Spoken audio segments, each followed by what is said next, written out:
Has he tried to leave the hotel? This is an extraordinary situation which we have not encountered before in any presidential election in the past. So an extraordinary situation calls for an extraordinary response from the collective opposition. But can you, sorry, sir, can you just explain, has he tried to leave the hotel and has he been stopped? I mean, how has his movement been restricted? Well, he has not attempted to leave the hotel. So how does he know? Yet, how does he know it's restricted? the posture and the way in which the forces outside are behaving.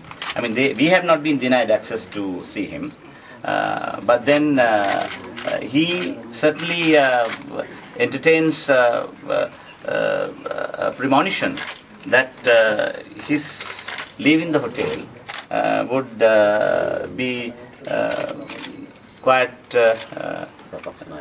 dangerous. So what's an extraordinary response? You say that an extraordinary situation requires an extraordinary response from the opposition. What do you mean? No, what I mean is that this sort of situation has never been faced in a democratic country such as ours. You see, candidates after an election is free to move about in the way they want and meet their supporters and to carry on life as usual. But then now it seems that there is some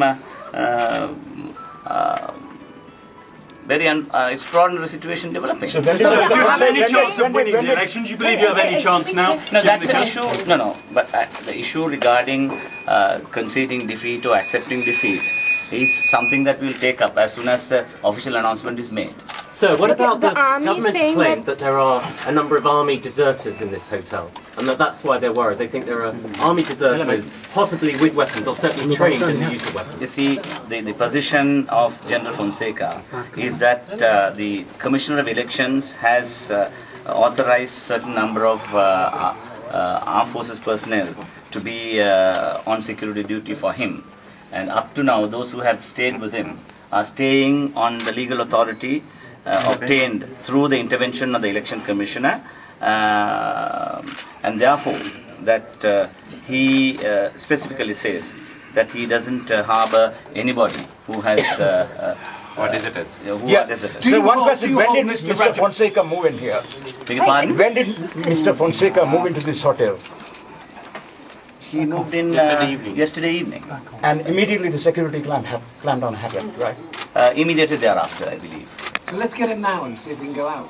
Beg your pardon? Let's get him now and see if we can all go out together.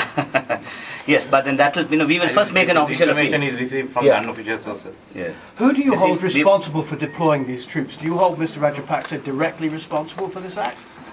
Well, he is in charge of the government, so therefore we are going to make a collective appeal to him, and the ball will be in his court and he will respond. What do you perceive to be his intention? What's his purpose, do you think? No, it's unfathomable as far as we are concerned as to why this type of extraordinary measures have been taken, and I feel this is an overreaction to a perceived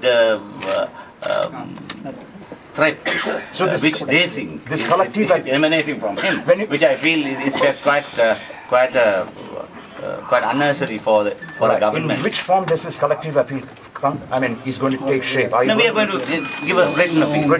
Yes. How many armed men are there right now with the general? Well, I cannot give you the numbers, but then only those who have been legally permitted to stay with him through the intervention of the Commission of Elections are with him. And as far as the best of our knowledge, that's what we know.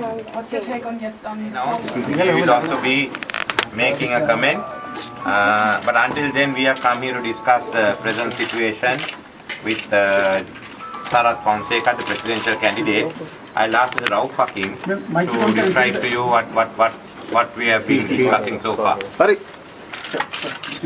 We are immediately concerned with the situation in which General Fonseca has been placed, since his freedom of movement appears to be restricted by placement of armed forces personnel outside the hotel in which he is right now residing. We would like to collectively make an appeal to the government on behalf of the common opposition candidate to ensure his freedom of movement in the first place and